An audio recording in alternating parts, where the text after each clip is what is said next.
So today's keynote is James Freeman.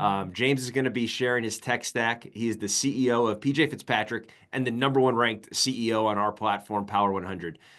We are very, very lucky to have his time and to hear from him. And then following James, we will get into our core partners, Caleb and Alex. But James, the floor is yours, brother. Appreciate you being here. Awesome. Thank you for the kind words, Greg. And it's great to get a chance to talk to everybody here. And I see some familiar faces along the way. I'm going to talk a little bit about technology. And the first step is whether I'm going to actually be able to share my screen properly and make this work. So we'll see if I actually can employ technology that just as well as have in the business. Give me one quick moment. I'm just going to get us to, are you guys seeing my slideshow? Yes, I see it. Awesome. Alex, I see you give me the thumbs up, so I'm counting on you to keep me in line. And for anybody that knows me, 15 minutes can go pretty quick. So hopefully I'll be able to keep us on pace. But ultimately, I've wrestled back and forth with this, and I am going to spend a lot of time talking about technology being infused in our business. But I thought a lot about what we were as a business in 2019 when we were a $25 million business in one market versus the $225 million business we are today across 7 markets. And one of the things I wanted to touch on was we all have lofty goals and we have really great plans to be able to get them. And when we plan with a lot of positivity in mind. But where a lot of people really start to fall short and run into issues as they're growing their businesses when they don't ensure that they have a proper foundation. And just like this house on the screen, if you don't have the proper foundation there, it doesn't matter how well the rest of the home is built and how nice it looks, it will crumble when it's up against stress. So I wanted to take a little bit of time and kind of work through some of the foundational elements that have helped us at PJ Fitzpatrick really be able to scale rapidly, but scale rapidly in a scenario. And I'll just touch on this for a quick moment. When we got started our journey in 2020 of growth, whether you were looking at Google 4.6 scores or Guild Quality 89, 89 average satisfaction against peer scores in the mid 80s. We were looking at that as how our customers were being impacted by our growth, and then looking at Glassdoor scores in the way that our people feel. We were looking at how our growth was going to impact our people, and those are 2 pretty important barometers for me. We have, over the past 5 years, have not only been able to scale rapidly, but we've been able to scale rapidly where our quality scores, both from the Google reviews or a Guild Quality scenario, are growing and outpace what we used to do when we were in our smaller body, as well as our satisfaction rates with our employees have grown. And a lot of that comes down to the foundation of our business. So I want to talk a little bit about, sorry, I'm trying to get this to work for me, technology. I want to talk about kind of the root of what has enabled PJ Fitzpatrick to be successful. And we're a 40-year business, and the best content is the content you can repurpose. A lot of this presentation is from a presentation I made to our ownership group talking about how and why we should be able to accelerate the markets we're going to, the products we're expanding into, and continue to grow the PJ Fitzpatrick brand across a larger territory. And at the root of our business, we're 45 years here in Philadelphia. We've spent a tremendous amount of time leading up to that 2020 inflection point where we made a decision to grow, spending time investing in making, like, as I say here, very meaningful, intentional investments in the business. It allowed us to build a foundation that enabled our aggressive growth strategy. So as you sit down and you look at your business, there's a couple of things that I think you need to make sure from a house is in order standpoint are there. Mission and values as a starting point. What is your purpose? What is the why of what you're doing? And how does that apply and tie into the why for that person that is working for you and out representing you in the field and in the home? We have a very purpose-driven mission. We're guided by our core values. We're guided by our core purpose. And as I tell our team, if there's any time in a scenario where you are planning or working on something that doesn't have to do with a company priority, meeting our revenue goals, or living our core values in the pursuit of our core purpose, you're not going to be able to be successful. And you ultimately can use that as a gauge of something that's not utilizing your time as wisely as possible. You need to have the right people.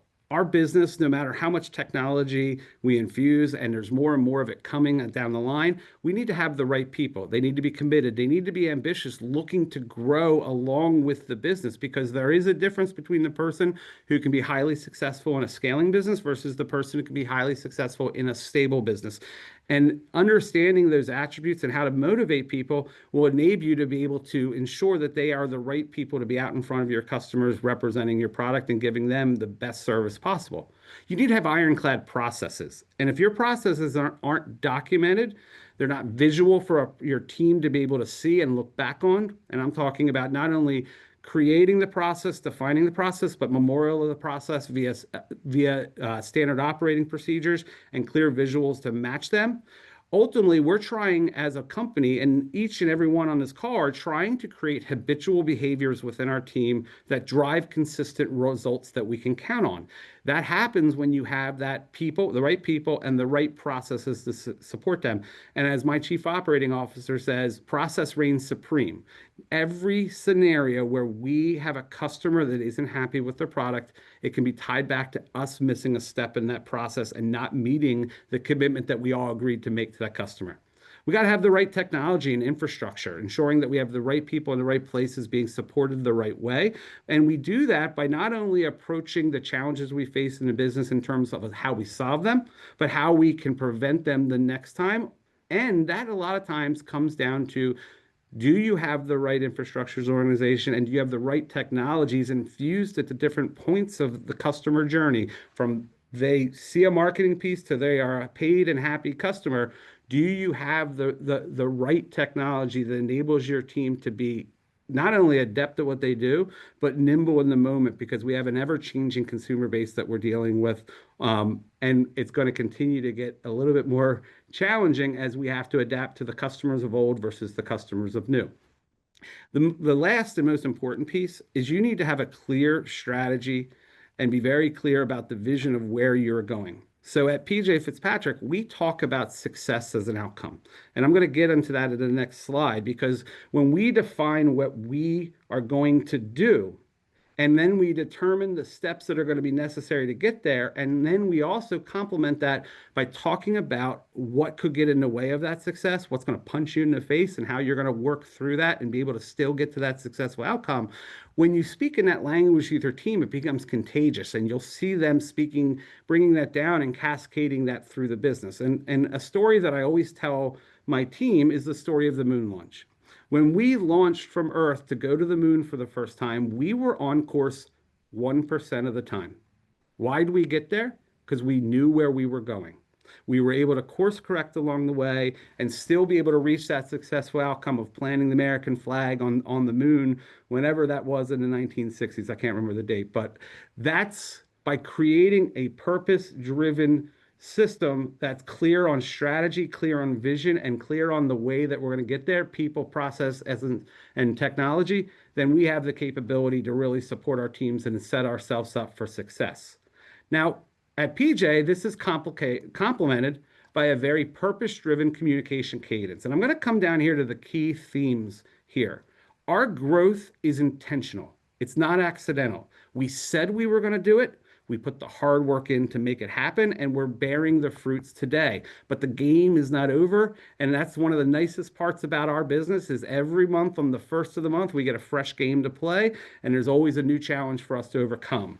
Now, our growth is intentional, not accidental, but we're also looking to ensure that we maximize open time to execute on the priorities that drive our business. All of our people are involved in running a part of our business or working within a part of our business on a day-to-day basis, but the business still needs to be able to move forward so that we can be prepared for the future. And that comes down to this very purpose-driven communication cadence. Each year, myself, our ownership group, and our CFO, we sit down, we set key initiatives for that following year, complemented by a budget. It's focusing on growth, culture, financial metrics. It's basically, who do we want to be by the time that next calendar year ends? We're doing that once per year, and as a result of that, we come out of those meetings with initiatives for that following year, as well as the budget that we're going to be working against. We carry that down into quarterly pre-planning. This is a team of 60 plus managers, and Back in probably about 2 years ago, this pre-planning step didn't exist. It went from initiatives to budget setting to planning to execution. But as we continue to grow as a business, the voices of our people and what they need and how they need to be supported is more important than what I think sitting in my seat they need.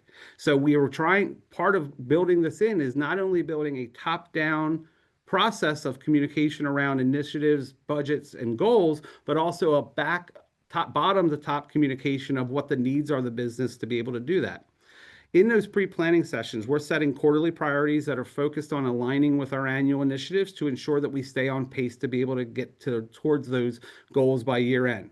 That team is going to basically come together. They're going to put together the crust of what our company priorities are going to be each quarter, the crust of what we're going to be doing to work on any initiatives that aren't listed as company priorities for that quarter. And they set the stage for planning where our C-level team, as well as 10 additional functional areas leaders in our business, have the ability to pressure test the results of what they produce during that pre-planning session and solidify the vision that we're going to be working against that quarter. And then ultimately from there, it's execution. We got to go out and actually, we can make anything work on paper. It's what you do in the real world that's going to define whether you get to that successful outcome you're looking for. But as we plan through this process, it's really important that we are very, very clear in when we create a priority, we're very, very clear. We don't say we like to grow sales. We like to grow sales by 10%, starting at a baseline of X and growing to a final result of Y.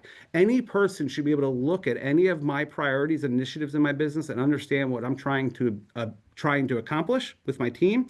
But we also spend a lot of time to make sure that we're prepared for what's to come. So I'm going to move on in these slides. I'm glad to talk about this with anybody further and really dig into this, because this is really, if I had to say one thing is why we've been able to grow, it's the way that we plan and the way that we collaborate with a common vision to ensure that we're all rowing towards that common vision together. All of this comes down to making sure that we can create the most smooth, simplified path for our team to execute from start to finish in the customer journey.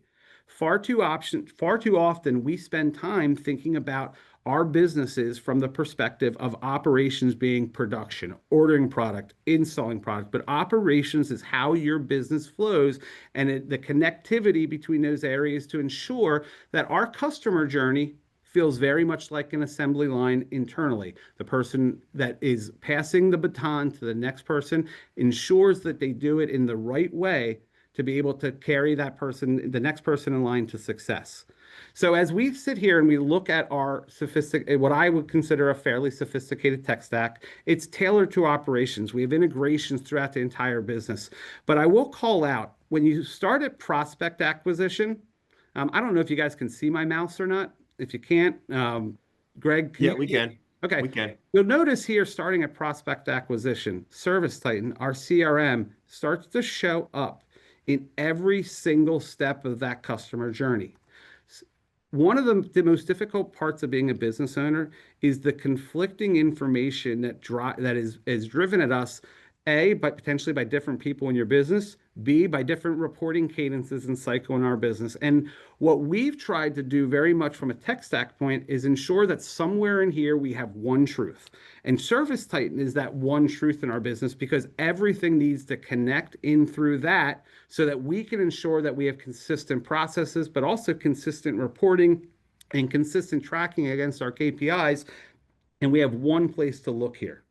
So as you're looking throughout this business, this area, our tech stack, you're seeing technology throughout every part. And we look at nearly every part of our business in the sense of the customer journey to ensure that when we're making decisions and we're infusing technology or updating processes, that it's going to be for the betterment of our customers, because our core purpose is to make life better one home at a time. To do that, we've got to be satisfying customers one at home at a time along the way. So as you look through here, you're going to be seeing technologies related to how we work through and bring our prospects into our business, how we set appointments. You look here, a couple of the key partners that you have right there. I think you have Engage there, which is one of the Power 100 partners. great tool for presentation. We've got Hover, we've got Think Unlimited and Rilla, as well as Zero incorporated into our sales process. But ultimately, each one of these steps along the way started by choosing something to start with, not being afraid of what this whole page looks like, and just taking one step forward along the way. But now, because we have married our processes with a willingness to be able to reconsider them with the capabilities of technology, we have an integrated application that creates a smooth journey for our customers throughout this process. And I think probably everybody on this call would agree, if we could give a smooth and consistent experience to all of our customers, we would be that much closer to the desired outcomes, which would be the success against our budget, the success against our consumer satisfaction metrics, and how we are going to satisfy these new consumers is going to be with the ease of the experience. Now, I want to dive into a couple different parts of the operation, and things that we've done specifically within them to ensure that we set up different levels of success as we move forward. And I'm going to start with the call center and how we've utilized technologies there. So I'm not going to get into a call center overview, but what I want to talk about is really about the infusion of technology. So one of the things that we've really focused on was the incorporation of Balto in our business. Balto has been in our business since, I guess, probably around September of 2023. But what it's done is it's enabled our team to be able to not have to be restricted by their usage of Excel spreadsheets, of Word documents, in terms of how they're going to manage that call with that customer when customers present them with a challenging point, but utilizing the technology to hear and be able to offer those rebuttals and those tools and those tips live in the moment so that they can be far more functional as a business. Now, the result for us has been a 25% overall reduction in our handle time. We're setting more leads, more of those leads are issued, but 25% less time on the phone, from the time they're on the phone to the time that they're getting on with the next customer via the infusion of that technology. Now, what that's enabled us to do is to be able to free up time and put focus on speed to lead. Our businesses, for many of us, are cyclical, they're seasonal, they're up and down. And ultimately, for us, we can wait for customers to come to us so we can go meet them where they are.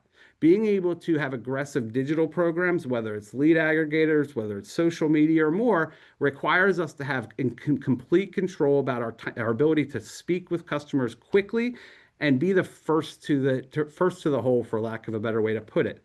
So you can look here and you can see that in January of 2024, 60% of our, excuse me, 11% of our calls were reached in under 60 seconds. We were losing in our battle to be able to have a tool that can manage the ups and downs of our business.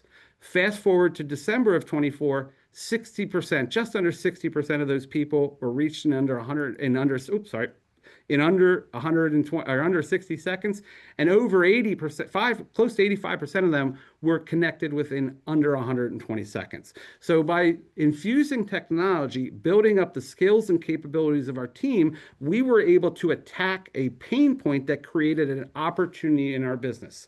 And too often we don't think about the front end of our process, because sales is its own animal. Production sometimes can be the more difficult challenge that we have to face. But ultimately, if we don't drive business on the front end of our process, there is no business to produce on the back end. So I wanted to touch a little bit about how we've utilized technology in our business to be able to create betterment of our teams, better results for our customers, but to open doors for ourselves into areas that can be able to manage the ups and downs of the business. I wanted to talk about a commitment to training. Our sales training is intense intentionally, because we want to ensure that they're going to go out there, represent our products the right way, be able to ensure that we can carry the right experience from the sales process over to the production experience. And like I said, These are all parts of our operational acumen and are going to drive us towards the results we're looking for. So when we bring on a salesperson into our organization, weeks 1 through 3 are in person at our headquarters. It doesn't matter if you're in our Pittsburgh office, our New York office, or our capital region office. You're coming to our corporate office in Delaware to be able to have that dedicated training time. It's focused on products, pricing, sales dynamics, and we are looking to be able to help them master our methodology, our scripting, and our rebuttals because we are looking to create habitual behaviors that can drive consistent results that we can count on. Coming out of the training, they're going into a more advanced training where they're not only being focused on our systems and processes, but also being able to get out on and see installations occurring, being able to ride along with high performing sales representative and managers to be able to learn from the best that we have. But it doesn't end there. It's a continuing education and monitoring pass from week to 5 to 10, where they're continuing to ride along with people. They're debriefing after each of their calls. And I will tell you, even though it's not on the screen, we are actually able to be able, this process doesn't end at week 10, it continues on because we are taking the approach that we are, as an organization, are lifelong learners that are going to continue to dive back into the materials that we think we know and ensure that we can continue to be best in class from a knowledge, from a presentation, and from how we support our customers. This is crucial because if you're going to grow and scale your business, you need to be committed to how you're training your teams and how you're moving these customers through the different steps of the journey. We can run up to 18 individuals per session. We do one per month today, and we can run up to 216 people per year. In a scenario where 2025 into 2026 is going to take PJ Fitzpatrick to 4+ new markets, we're going to need to be able to bring on new people to complement the people that we have and ensure that we can give them the right support so that they become the highly successful salespeople of the future and hopefully will become the highly successful leaders of the future as well. In doing so, we're not looking for what everybody's always looking for. We're looking for people that are clear communicators. We're looking for people that are accountable to themselves. Because if you're accountable to yourselves, you can be accountable to your processes, but you also could be accountable to the way that you act impacting the others around you. Obviously, we're looking for charismatic, adaptable people, but because we've been able to create a detailed training process, we can bring on people with non-remodeling experience who are willing to embrace our process, and we can turn them into highly successful home improvement remodeling salespeople faster than I've ever been able to experience in my business. And I'm going to bring us over real quick to our installation overview. The installation experience is really clear. We arrive on time. We prepare. We remove old product if it's necessary. We expertly install. We clean up and dispose, and we demo the product when it's done if it's required. More so for windows, for doors, and for the bathroom products versus some of the other exteriors. But ultimately, we're committed to how we train these people as well, because we have the ability today to be able to have a mix of people. You'll see our bath and our repair divisions are W-2 employees because those are people that their businesses tend to be a little bit more consistent on a year-to-day basis, while we'll lean into the full line, to the 1099 as a variable overhead when related for the products that are a little bit more seasonal. But ultimately, when we're here, we're committed to the training. The same as with the sales, they're coming to our office. I say Philadelphia, it's actually Delaware, and they're spending time focused on being embedded as part of the PJ team because one of the things that differentiates us versus a lot of business, and I can feel comfortable in saying that probably differentiates most of the people on this call versus other business, is our commitment to setting our teams up for success, providing them those tools to be able to be capable to achieve success, and then helping and monitoring them along the way to ensure that it's achieved. It doesn't happen by accident. It happens when we're intentional about the process. And that all comes back to what I term PJ University. And this is the lifeblood of our business and how we've grown and how we can ensure that our operational experience from the moment a customer calls PJ Fitzpatrick to the moment they're installed and satisfied as a customer is complete as a whole. Where this looks like, we obviously have, and I'll start with the middle in mind, we have technical training, the things that you need to do to be able to be capable within your job. But we're also focused on corporate training, the things about who we want to be and how we want to work, and building the skills that sets these people up for success in the long run. The last piece, and I'll talk, and I think this is important for anybody that is scaling their businesses, is it's a lot harder to go out and find the people that you need to lead your businesses, whether it be in markets where you are or markets where you want to be, versus being able to bring people who are ingrained in your culture, ingrained in your processes, and carrying, I'll say the PJ flag, but your company's flag to that new office, that new market, or even potentially a new product that you're offering amongst your mix. I talk about that because our leadership piece is how we prepare for that. If anybody's ever read the book First Break All the Rules, great book if you haven't, there's a section that talks about the promotion to the level of incompetence. And what they're talking about in that scenario is you have a great salesperson, so they're going to be a great manager. But in that first day in that manager seat, they've never provided constructive criticism. They've never been able, had to really show empathy to a person or a customer that's in need. There's all these soft skills and hard skills that they need to be successful.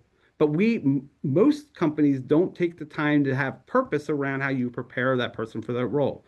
So as a business, we have an emerging leaders program where we're doing just that. We're doing training as well as situational awareness training to ensure that when our people step into that seat, while they're going to be a new manager or a new leader, they're a prepared manager and prepared leader, and they can start day one.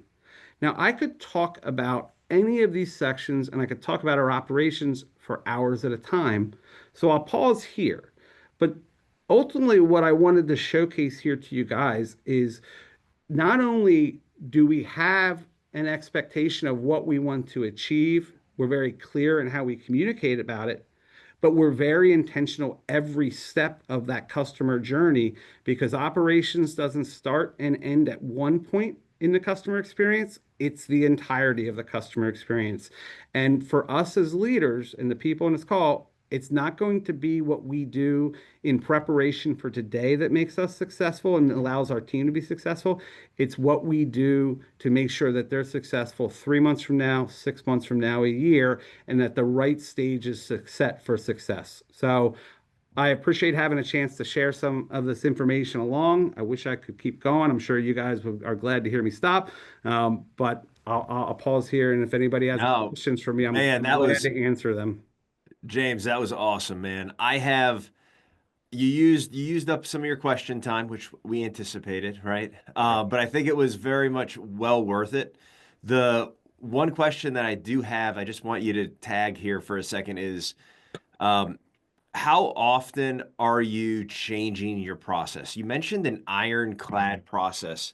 So when I was growing my business, I had a fight with my partner every now and then on changing the process too much because I believed in order to sell and install, I'd rather have a slightly less impacting process, but have everybody fully committed to it in order to execute it on the highest scale, right? So, how often do you and your team change that process in order to get it to where it is, today? Is it that once a year in that planning session, and you have new initiatives every year, or do you have quarterly updates, or how do you guys approach that? So ironclad in terms of execution is what I'm talking about more so um, than not wanting to change the process. I would say a couple things. One, we ask people that when they come into our business, live our business our way with our processes and our methodologies and our structures, because by taking the experiences you've had and living the experience of us, you have the right tools to be able to share information. So we have a process called start, stop, keep in the business. What should we start doing? What should we stop doing? What should we keep doing? And that's not only lives in our one-on-ones with our people, but it's actually a structured process now by department. That feedback cycle has been a result of my transition in my mind of me guiding the organization and leading them down a path as opposed to letting them lead me down the path and ensuring that the path is clean for them moving It's forward. awesome. And I What would was it say called? Start, stop, keep? start, stop, keep. Yeah. That's a whole session on its own, to be fair.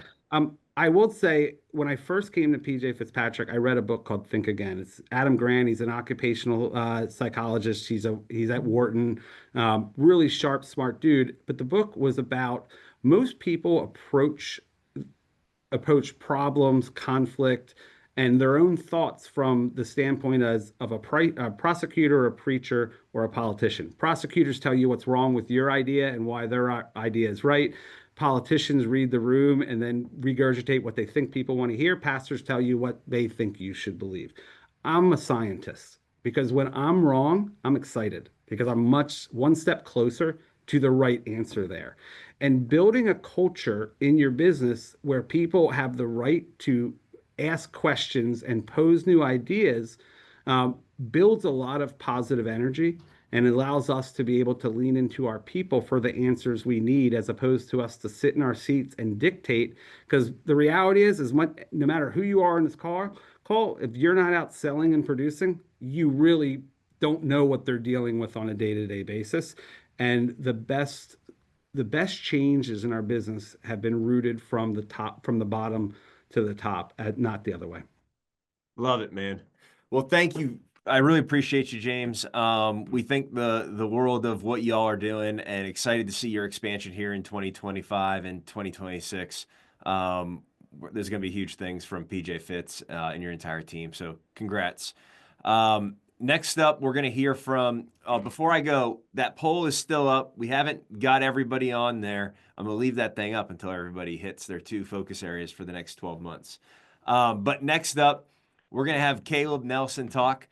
Caleb is from Destination Motivation. They're the #2 strategic partner in the entire country.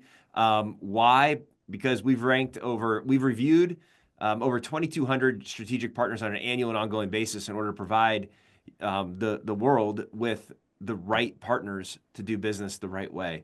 And what Caleb and his team are doing from an operational perspective is, I think, one of the most underestimated, underrated partners in the entire industry. So I'm excited to hear, Caleb, and how Destination Motivation is changing companies operationally. They have thousands of clients across the country, deal with thousands, tens and hundreds of thousands of homeowners as well, as far as why they buy. So, Caleb, the floor is yours, brother. Thank you, sir. And great to see everybody. Can you guys see my presentation okay? All It's a right. great hat, too, by the way. Yeah. No, I found this in an alleyway a couple weeks ago. No, for those of you who don't know, it's the Power 100 hat. I'm wearing it proudly.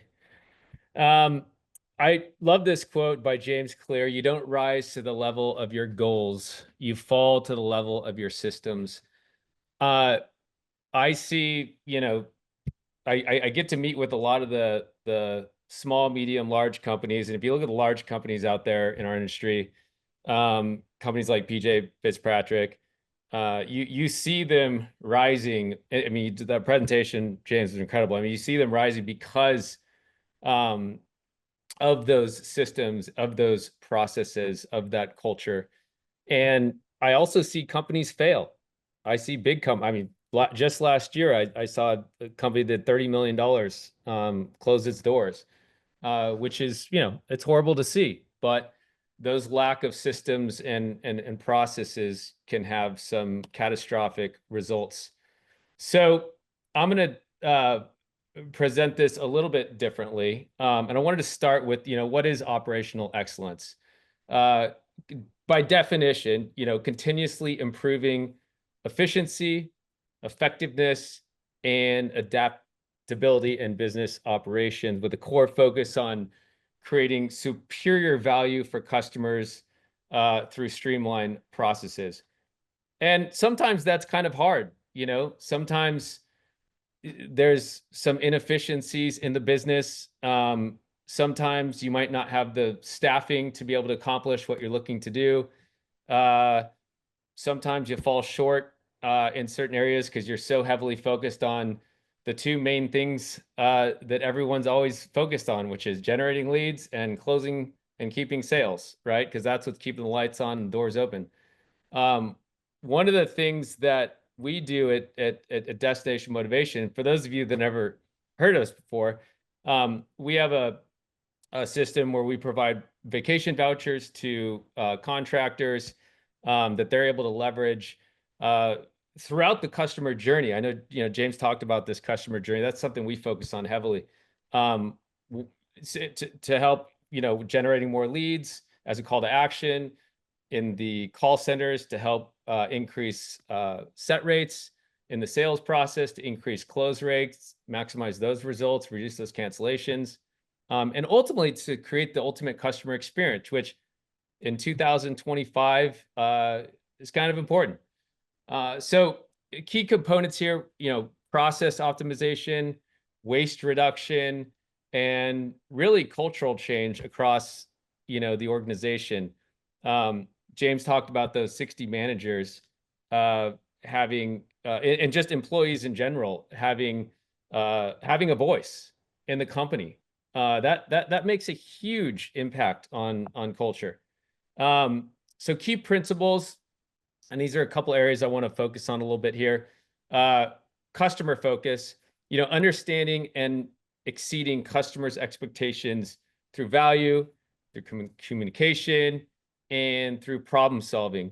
At Destination Motivation, we help our clients, the contractor, provide so much additional value that they're able to discount less and create more profitability for every deal that they sell.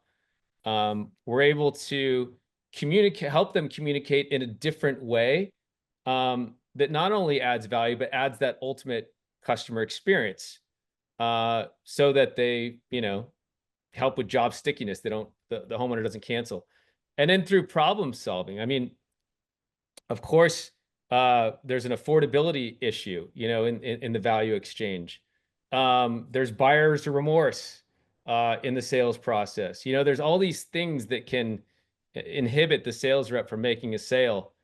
And, those are areas where we come in extremely strong, as sort of the ultimate button up. And we communicate in a way where we sort of carry that emotional torch through that 3-day right of rescission, where logic tends to creep in and create sort of the ultimate button up there. Process centric, managing and optimizing key business processes for maximum efficiency, and ultimately data-driven decision making, using metrics and analytics to guide continuous improvements. And that's an area where we look at pretty deeply. And I'll go into a few examples here. In terms of online research, consumers now more than ever, I mean, every day it just gets more and more, are looking online at reviews. They're looking for, videos on your company, maybe even virtual consultations. They're looking for, different ways to communicate. And so, through your tech stack and through other means, you have to be at a level where you could really differentiate from your competitors. And I'll touch on these things a little deeper here in a second. But value and affordability is a big one that we see. Keep in mind, at Destination Motivation, we talk to, maybe 120,000 homeowners each year. So we're having conversations. We're asking them questions, and we're amassing these huge data points where we see, like, what is influencing their decision-making process? What are they looking for? What is important to them? Value and affordability is obviously a big one, especially now more than ever. Everybody reads the news and sees where we're at with things. I mean, the tariff conversations, the fluctuating stock market, a lot of uncertainty, and that lowers consumer confidence big time, which means you're asking them to spend, $15,000-$20,000 with you, which is a lot of money, even if you're financing. And if all of a sudden, the buyer's remorse kicks in, or if they don't feel that there's enough value in the value exchange, or they don't feel that it's affordable, then it's going to be harder to close sales. It's going to be harder to keep sales. And ultimately, it's going to force you to discount more, which means less profitability.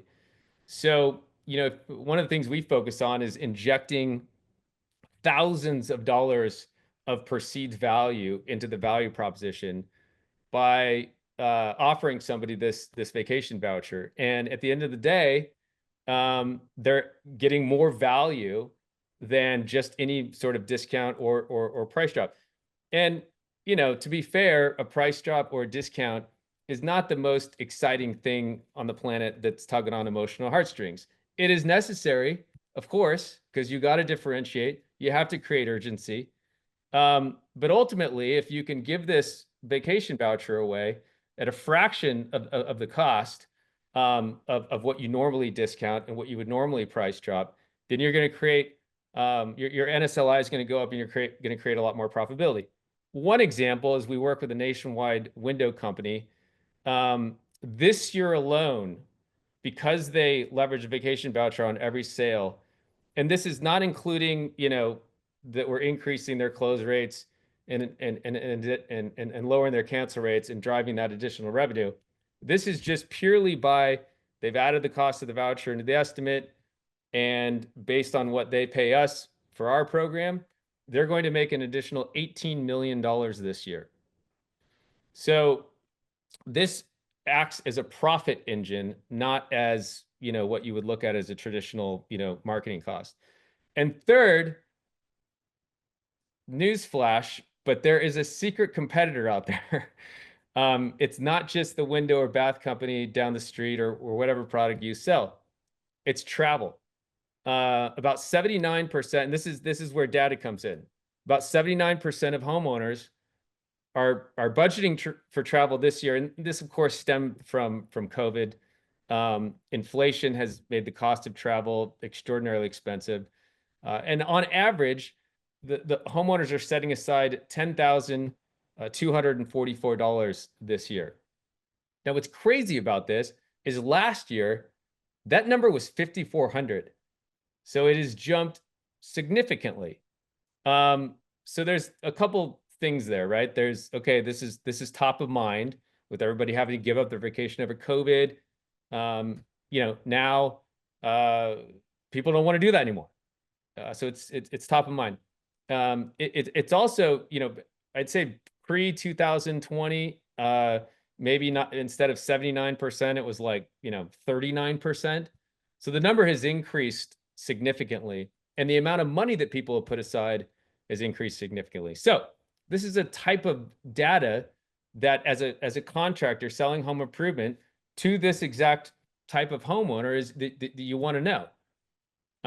Because by adding this, voucher in your sales process, you're then, able to differentiate from your competitors. So benefits of operational excellence.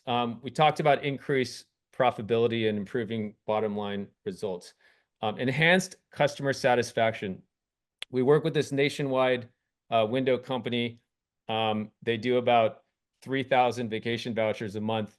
And last year they did a big study. Thankfully, it went the wrong way, or the right way, and not the wrong way.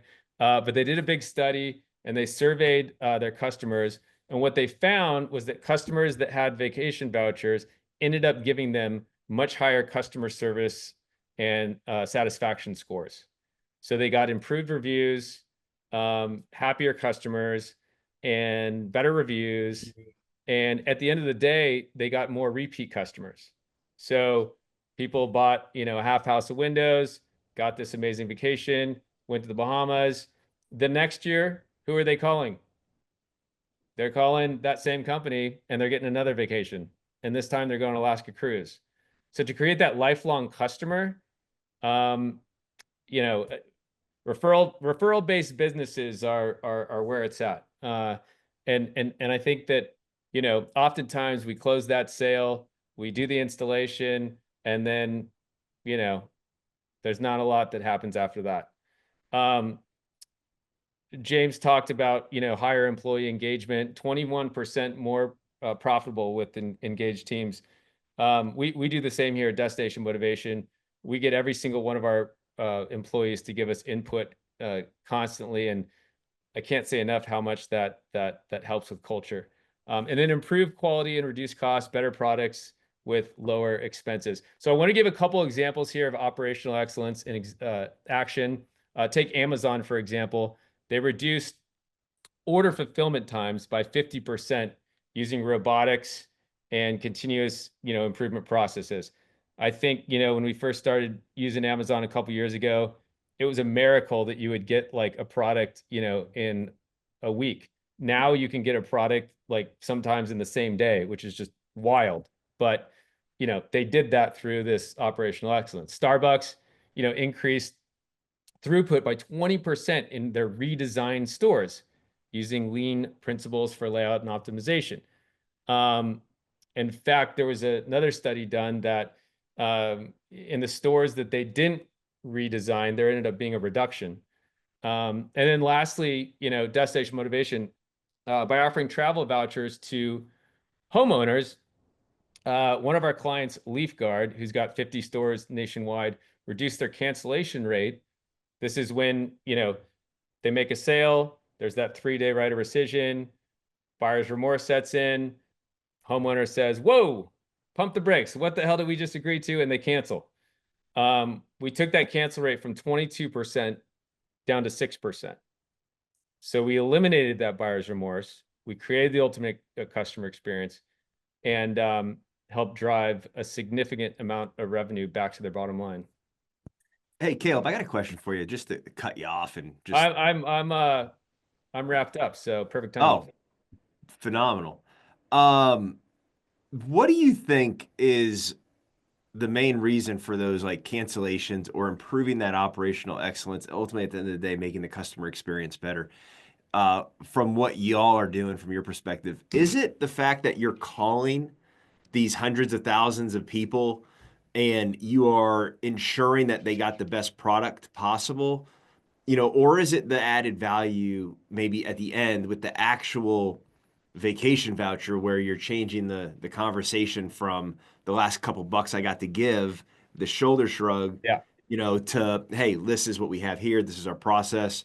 If you buy today, you get a vacation voucher. That's it. If that's the only thing you'll miss out on. The price stays the same, but if I leave, vacation vouchers are only for people that are ready to go, right? However Yeah, you're selling. it's the system, right? So the vacation voucher piece is one element of the system. The next step in the system is we make this outbound phone call 24 hours after the sale's made, and that timing is very strategic. And we do a couple things on that call. We do 3 things. One is we say, congratulations on your purchase, let's say with PJ Fitzpatrick. They're such an amazing company. You guys made a wise decision. They're fantastic to work with, right? So now all of a sudden, they get this pat on the back from a third party that they kind of need in that moment, a little reassurance. Secondly, we ask them very pointed questions about their decision. How'd you hear about them? Why'd you end up, moving forward with them? What'd you like? All of that stuff, right? That helps sort of cement their decision, where they say, okay, yeah, I'm okay. People have short-term memories. And oftentimes they just remember the bad stuff, the stuff they didn't like. So we remind them of why they're such a great company. And then we just have this lighthearted, fun conversation about where they might want to go, what they might want to do with their travel plans, and keep it light and fluffy, and just carry that emotional torch through the 3-day right of rescission, so that logic doesn't sit in and they don't cancel.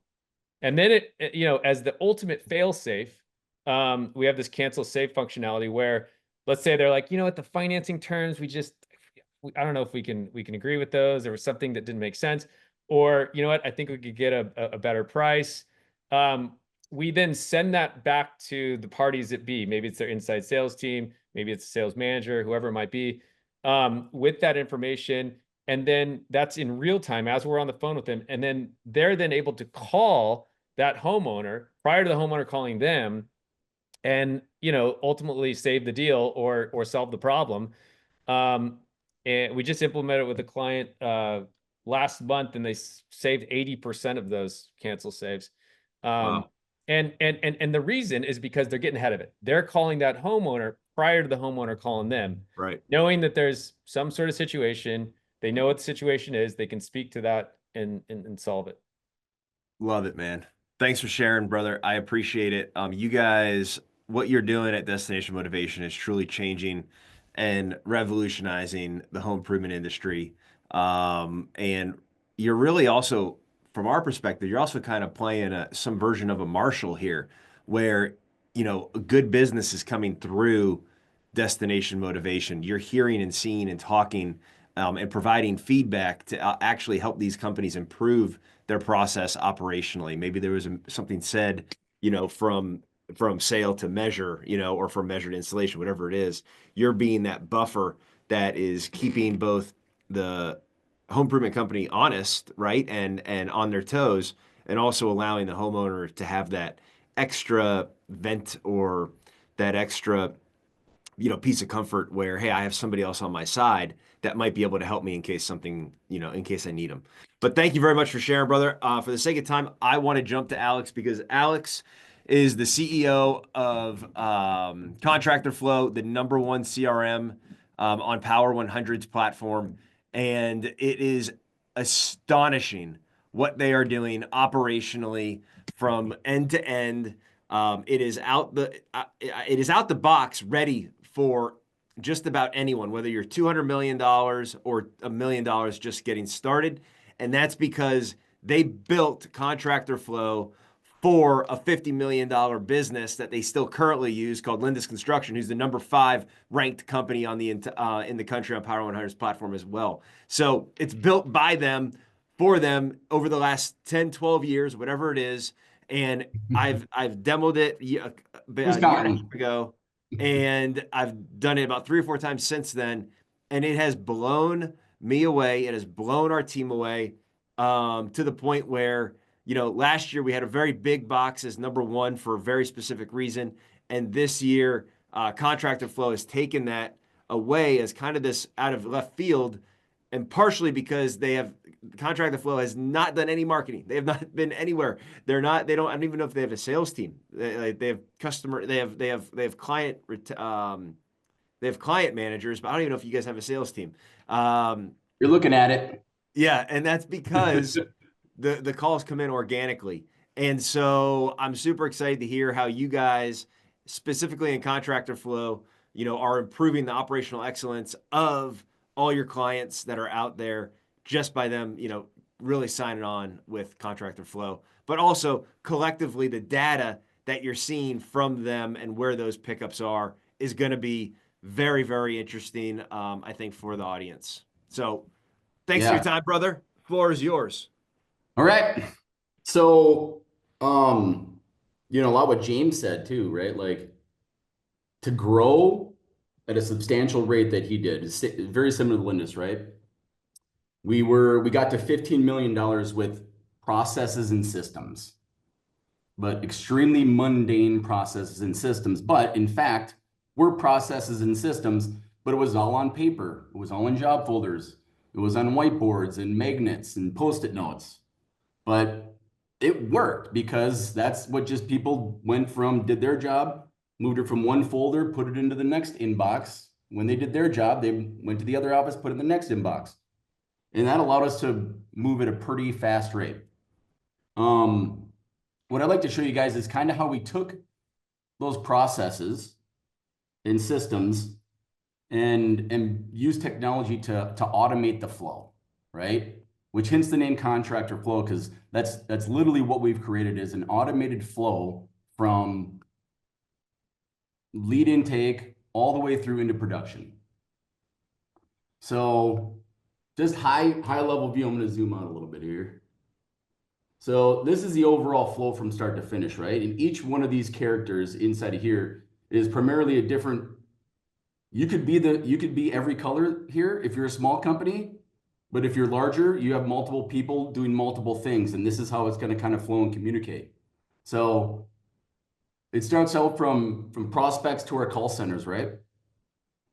And you got a guided lead intake screen through Contractor Flow, and what this has done is this has along with our scheduler, has really allowed us to go from a 10-minute phone conversation on a call down to 2.5 minutes, right? So what that couple things that does is it didn't overqualify leads. It didn't talk about, stuff that was irrelevant, but it allowed us to scale the amount of leads one lead setter could set in a day.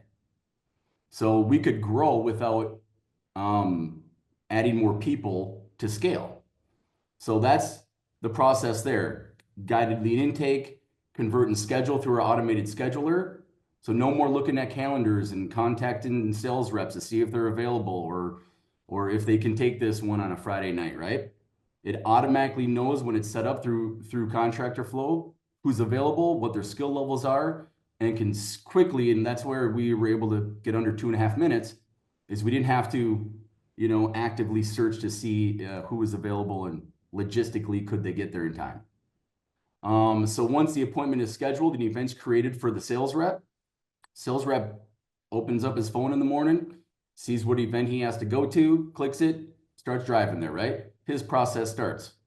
He adds products, is updating his opportunity with the results depending on what's going on there. And again, this is in real time, which is awesome for managing people, right?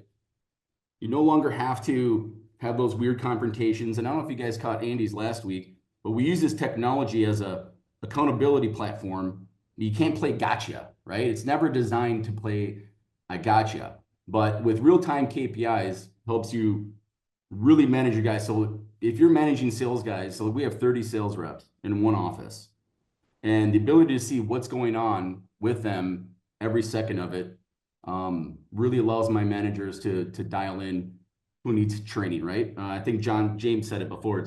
We're never really trying to fix something now. It's how can we fix this for the future? And then simply moves on down the line through the quote builder, presenting to the homeowner, and when they buy. It's kind of fast forwarding through this, right, a little bit, because something I want to really touch on is the approval process. So when you have an approval process, so we were able to streamline leads, sales, marketing, all that through technology. And then also in production, streamline the flows, the scheduling, the logistics, the ordering, all that through contractor flow. There's a big problem still, though, is the headbutting between sales guys and production. It was sales guys sold it wrong. No, production should just figure it out, right? But that's a tough, culture to grow upon. So through approval process, what we do is we lock down this software so that you can't pass go, you cannot collect $200, right? Meaning when a sales guy sells a job, it will never get to production if he doesn't have, in our office, it's required third down payment. Unless you have approved from me, Adam or Andy, or Rick Lindis, it will not get pushed through to production without a down payment, right? Also, if you're missing photos, right? There used to be a time where you kind of needed to have photos, you didn't need photos. We used Polaroids when I was first starting. And sometimes I ran out of Polaroids, sometimes I had enough Polaroids. So you couldn't really force me to always have it all the time. Too many variables that allowed me to not do it. So now it's required, right? We require videos. Pictures and videos help production so much to, they can kind of already build and do the job in their mind before they even get there. And this all leads to efficiency and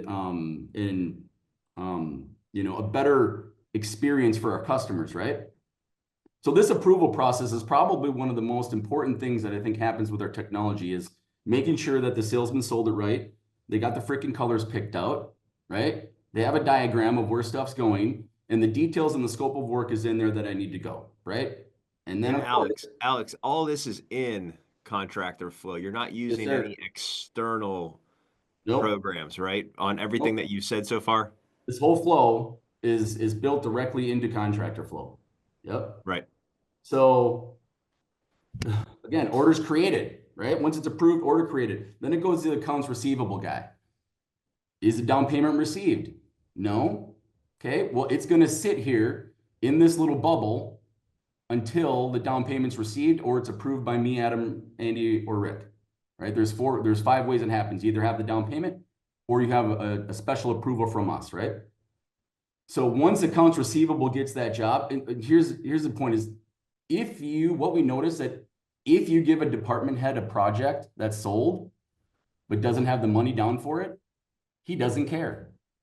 He is going to install it because that's what he does, right?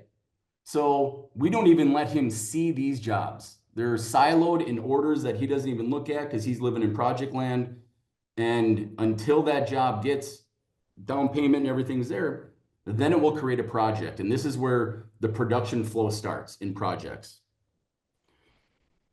The way it used to happen, right, is you send your jobs to production and the production manager is looking at the job, seeing everything, parts and pieces that he needs. Does he need it, third story ladders or, anything special on the job?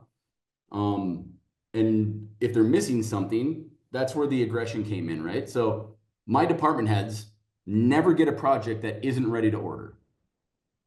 So what I mean is there's everything in this that is sold that he need all the information that he needs to order the materials and schedule this job. Otherwise, he wouldn't have it. Okay? And now that he knows that, he doesn't have to spend time going through all these orders and figuring out, did the salesman sell it the right way? Because if he didn't sell it the right way, it wouldn't even be on his list of stuff to do. Okay? So once the project's created, we have an auto commissions, which is really awesome. You guys can pay your installers, your sales reps, any which way you want to do it, and it automatically just happens in the background. What's cool about doing it this way is you get really good buy-in with your team. And you can get pretty creative, right? Like, so that whole third down payment, right? My guys don't get a commission if they don't get a third down. And it's done by simple math, right? Down payment minus the total amount. If it doesn't equal a third, if it's 29.9%, it will not fire a commission. So guess what the sales guys do? They make damn sure that it's over a third, right? I mean, with the third down payment, we can order materials, cover a lot of the costs if something were to happen on it. So we're not having to fund the job from Paul to Peter, right? Simply roll through here. We have a permit object. If you guys do permits, I live up here in Wisconsin and Minnesota. And Minnesota, we do permits on everything. You have to have a permit to breathe over there. So permits are controlled inside of here. So again, you don't miss a step. James was saying on there earlier, like if there's a problem, usually it's because we missed a step. So what we've done is created contractor flow so that you can't miss a step. You just can't miss a step because it wouldn't get to that point if this step wasn't done, right? So we kind of hold their feet to the fire. We're requiring fields and certain actions to happen by either a checkbox, right? Or just filling out something in a pick list. It has to be done or you can't change a stage or move this job on to the next person. So permits are done, ready to schedule, and go through the production scheduler. Same thing, like my brother Adam was so adamant about there's no way that we could not, sorry, I'm going to talk like him a little bit. There's no way we could not look at a calendar to do production. It's impossible. Nobody does it. You want to bet? You can. If you set up your employees inside the scheduler, you can control by skill level, by availability, by their department their skills that they do, right? So the production scheduler works just like on the sales side, where it will automatically go in and find those open available time slots. So it made it really efficient. But what was awesome with this, Greg, was what we noticed is that we were able to fill in the gaps. So when you're looking at a calendar, let's say some of these jobs are 1 hour services, right? Or maybe it's we do a lot of gutters because it could just be a simple 30-foot piece of gutter on the back of the house, right? A small job takes maybe 2 hours. Instead of doing a half a day for that job, because you look at a calendar, it's the only open spot you can see, it will find that 2-hour time gap at the end of a day that shows that a guy's still available. So we were able to optimize each installer's day, which they absolutely love, right? We pay every single one of our employees on commission, right? We call it, well, it's actually we call it incentive pay. So the more time they spend installing product, the more money they make. So once the department head schedules it, same thing on the sales side, it goes onto his calendar. He looks on his daily activity. He has an event to do. He clicks it, drives to the job. While he's going there, he can see all the notes, see all the details, watch the video walk around that the salesman uploaded, and all the photos that go along with the job. So again, before the installer even gets there, a lot of these guys do it at night. So are typically two-man crews. So they're prepping the night before, looking at the job, making sure they got everything. There's, you know, shoot, I don't have, you know, this color caulk in my truck. I got to swing by the office in the morning, grab it, right? So they can prepare more for the job because it's all, you know, on their phone. And then that ultimately makes the customer experience better, right? It is going to create first-time quality, which was my first answer to the question there, Greg, if you saw that. First-time quality is something we strive to do.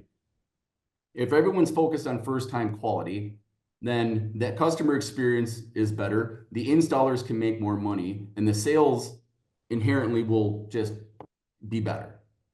So they install the job.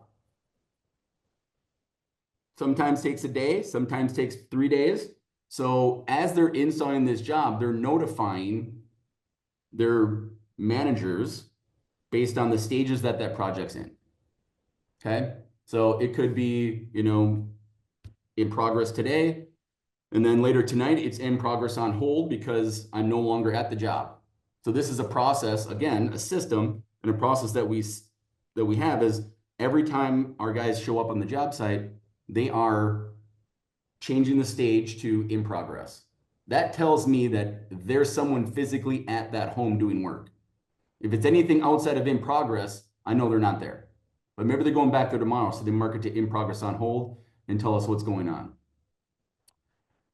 Once the job's completed, project costing happened. We put all of our, you know, invoices in, starting to see where all the dollars are coming in. And what I'll show you guys here in a little bit is it will start to show you guys margins on your job as you're doing work automatically with people doing their jobs. As commissions start getting pumped in, as you guys start putting in material costs and project costs, you get a real-time KPIs of your margins on your jobs. Projects closed, and then of course we have the service department, right? So each project has a main account, right? And the account is where we call it the address of the home, the physical location of the project, right? And you may have several opportunities and sold them windows 2 years ago, and now you sold them roof, and now you sold them gutters, and it's all stored under this one account hierarchy. It also has casework in there too. So you start to build up a plethora of casework of services that you do. We provide a lifetime service and workmanship guarantee at Lindus. And we document everything. A lot of the case and service work that we do is we don't charge nothing for it, but we document it heavily. Because I want to know, was it the manufacturer's defect that we're going back out there? Was it an installer defect that we're going back out there? And it's all tracked. So at the end of the year, I can look back and say, hey, window manufacturer, 70% of our cases last year were because of manufacturer defects. You guys are wrapping your freaking windows too tight, man. They're coming in bowed. They're not opening right. I don't tell you. Fix it, or we'll just have to find someone else who can. So it makes it really easy to do, Caleb, data-driven decisions. When you have data-driven decisions, you can't deny the numbers, right? The hardest thing we had here was always fact conjecture, which kind of stemmed how we started on contractor flow path. It was always fact conjecture. Could you prove it? Is that a fact? Show me the numbers and the KPIs that back up what you're telling me. So everything I just showed you guys right here is primarily the process that we built in contractor flow based on what we know and do at Lindus Construction. And nothing here was done with any verbal communication other than the prospect and the sales rep and the lead setter to the prospect. It all flows directly through the system. What I want to kind of show you a little bit is So this is contractor flow. This is the production flow. And anywhere in the world, wherever you are, you can see what jobs, the process, and the flow of where they're at. So right now you can see I have 64 jobs that are pending, which means all of these jobs got approved and the down payments are in, and I need to now start moving these along. So I will click into them, start to look at the photos, start to dissect them to see what's going on. And I'm going to simply move them over. If maybe it's something I know I can't do right now, for whatever reason, I can put it on hold. If I know I need to move it to order materials, I'll move it over to order materials. And then ready to schedule, and then schedule. But this is a system and a process that just flows right through. An efficiency gain that we notice is when we're, when you take a job, if you took one job and went from pending to materials ordered to ready to schedule, it just takes almost 3 times as long to do that in one city. But when you start to take all these 64 jobs and just move them to the next lane, right? So I'm going to take all these jobs, I'm going to move them for materials order, and they're moving over there. And I'm spending the next hour going through my 64 jobs because I got a lot of work to do. Guys were selling shit, apparently. So this is my main priority right now. So I'm a production manager. I'm taking these jobs, I'm moving them over to materials order. And then later this afternoon, I'm going to order materials, right? And then once I've done that, I'm simply going to move it over to ready to schedule. And once these start to go away, then I'm going to keep moving them on down. So instead of taking one job and moving it through the flow, you take multiple jobs and just move them into the next silo. And what that created in production was an unbelievable amount of efficiency, right? So, $15 million to $50 million with the exact same office staff. We hired no more internal office staff to pull this off. Say that number again. Say that number again. I'm sorry. We went from 15 million to 50 million in 4 years. And we added no more internal office staff, which guess what that meant? Is we also added 9 points to our bottom line, right? Floating around a 10% margin, net, to a 19% net. So not only did we grow really fast, we added money to our bottom line. Now, spent it all on contractor flow, but that's a whole different story, right? So this flow right here is really allowed our production team to maximize the efficiency of each individual employee that we have, and the customer experience goes better. No one gets missed, right? So if you got a guy says, man, I bought you guys like 4 weeks ago, I haven't heard nothing. Well, because he's at the bottom of a list somewhere that, oh shoot, I got to move this over to ready to schedule a materials order. So also what's happening too, as I'm moving these jobs along, I'm notifying the homeowner automatically. It's sending it via email flow or third-party text messaging. So my homeowners are aware of what happens at every step of the process. Guild quality was mentioned before too, right? Third-party company that really tries to figure out your net promoter score. You're like on a scale of 0 to 1, from 0 to 10, how likely are they to refer to a friend or colleague was our main deal. And everything was great. The sales guys was awesome. The production was awesome, but everything in between sucked. People just didn't know what was going on. And once we eliminated that one piece, our customer experience and the result of doing this, they were more aware during the entire process, because there could be 4 weeks, right? From going from pending all the way to ready to schedule. It could take some time. That whole time, the homeowner's sitting there, man, are these guys getting a hold of me, or do they have my money? I gave him 20 grand. Well, where the heck is it? So before it even gets to this, your down payment's been received, a project's been created, it's in pending status, your project's been moved to materials ordered, your project's ready to schedule. Does this date work for you? Reply yes. Boom. We eliminated 75% of our phone calls for scheduling using our texting, right? So using technology to automate the processes is what Contractor Flow did for us. And it continues to do it for us, and we continue to do it for our customers. Sean Luckin's on here, right? He was one of my first customers, and their ability to know what's going on in real time was game changer, right? So a side effect of doing these activities that I kind of just showed you is the real-time KPIs. So you get, with Contractor Flow, 6 different dashboards, over 110 different reports. Maybe it's 8 now. 8 different dashboards. 9, Lindsay? 6. Okay. 6 different dashboards, but all these have, anywhere from 15 to 20 different reports and components within it. So real quickly, like this would be for sales efficiency. These are all KPIs and metrics that we use to manage our sales guys. How much time are guys spending on quote 1, quote 2, and quote 3? This right here is a piece of technology that if that's all you had to manage your guys, that would be the one. How much time are they spending? Because we want to really for them to sell financing. It's hard to sell financing under 3 minutes.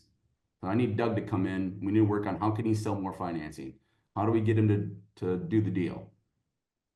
Along with close rates, demo rates, positive naked pre-close, you get every bit of KPI, what financing is working in real time. This is not data entry. This is guys just doing their job, and it just starts to flow in.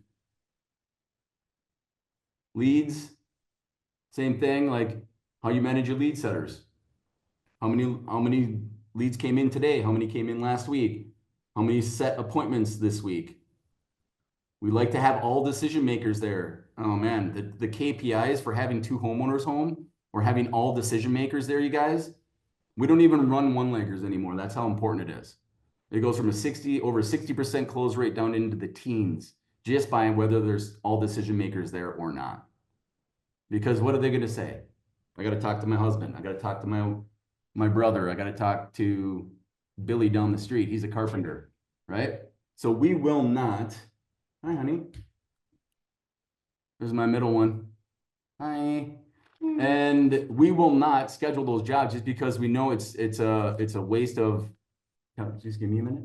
I'll be done in a minute. Okay. Bye. Love you. Okay. Love you too. We know it's just a waste of our guys' time to do that. So there's super important KPIs we measure everybody in, right? All the way down to our production team. GM dashboard, let's see, let's do marketing first, right? So something, without giving you guys a full demo, which obviously you see I ain't got time to do, but KPIs on marketing, right? We track your leads and where they're coming from with inside of here. So when a lead comes in, we're tracking your campaigns every single month through parent campaigns and child campaigns, and you start to see where your money is best spent.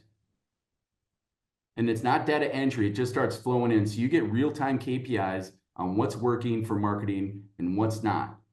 A lot of times can be confusing where you can, the amount of leads produced is not as good as the conversion rate.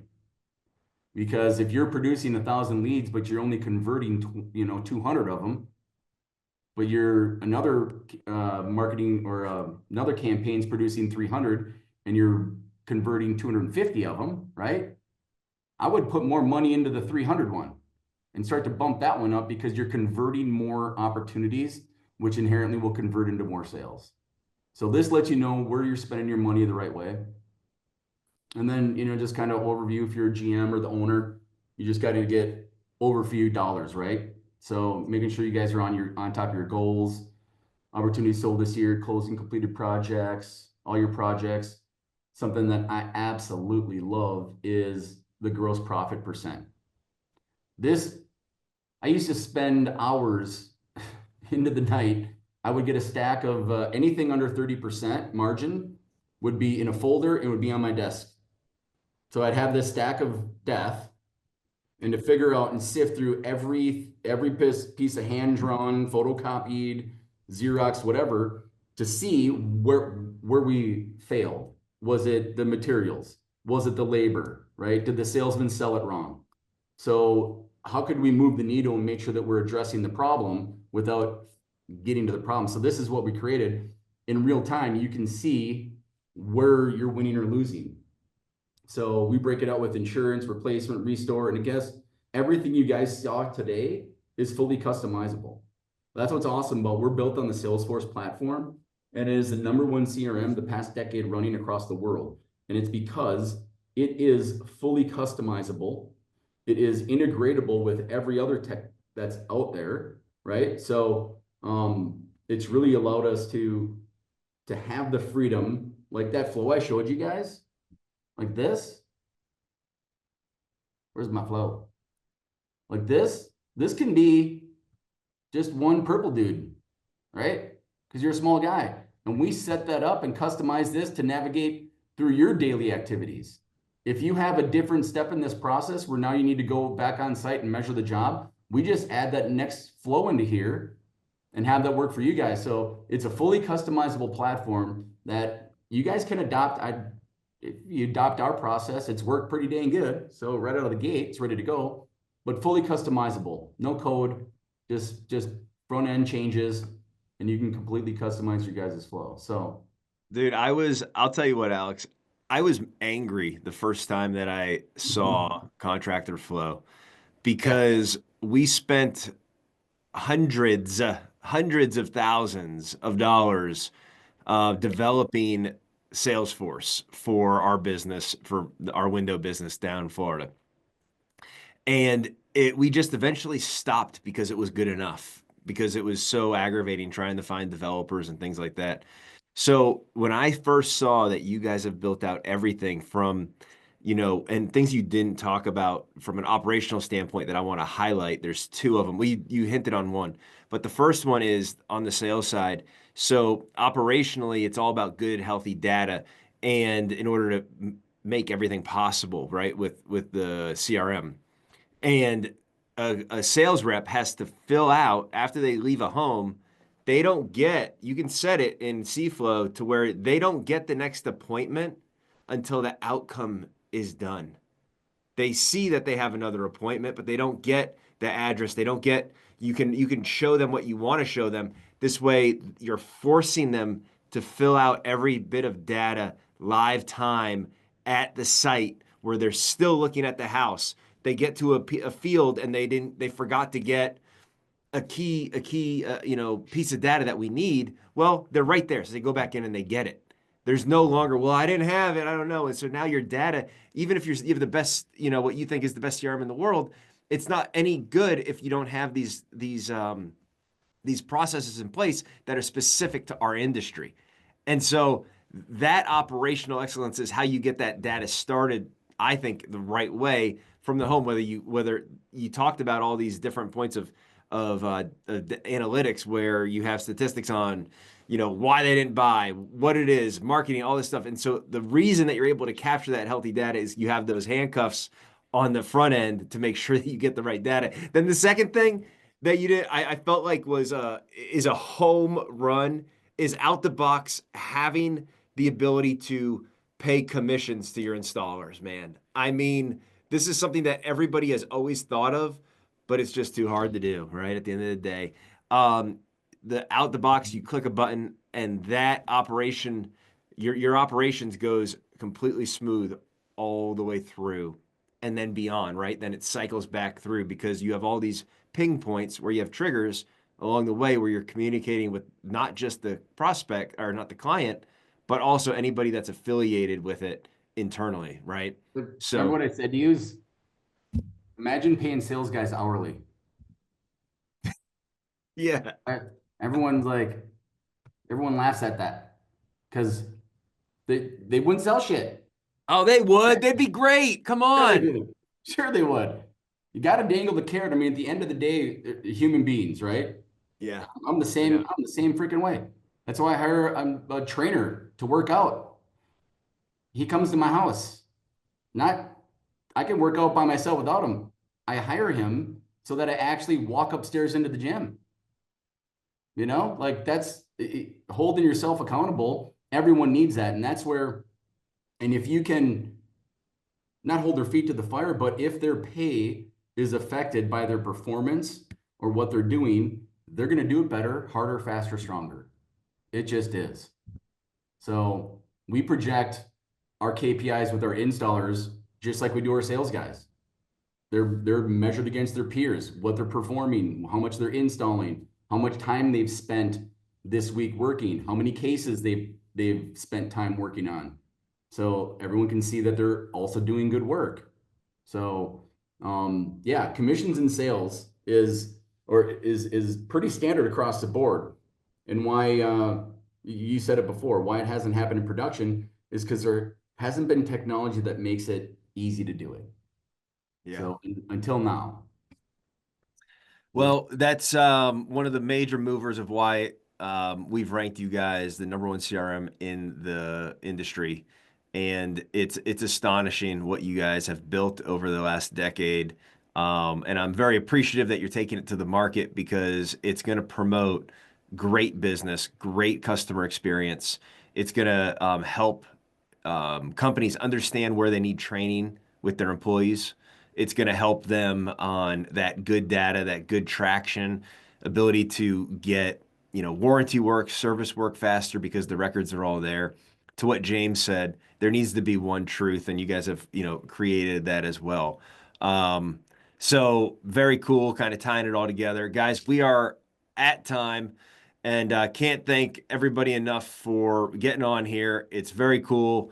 Look forward to the next one is in 2 weeks. This ends our quiet launch. So whatever the first Monday is in March, we're going to go nuts. We're going to start really promoting the next 100 meetings. And so we're expecting some very big things. If you know anybody that's looking to be a part of this or you think this is a good program, reach out to me. We want to do some podcasts as well, whether you're a member, a guest, a partner. Would love to hear some feedback. Would love to have a meeting with you as far as if you've been on a couple of these, one of these. Just give me some feedback right between the eyes. We want to make it as engaging. We want this to be the single greatest help that any contractor can get outside their organization because we are bringing the best of the best. At Power 100, we vow to bring the best of the best to the market because we know it needs it because we've been there. I was there and I needed this program. I could have saved millions of dollars and helped so many more people, right? But I probably wouldn't be here today. So, hey, everything happens for a reason, guys. Thanks. Enjoy your week and the weekend, and we'll see y'all in 2 weeks. And until next time, as always, power up.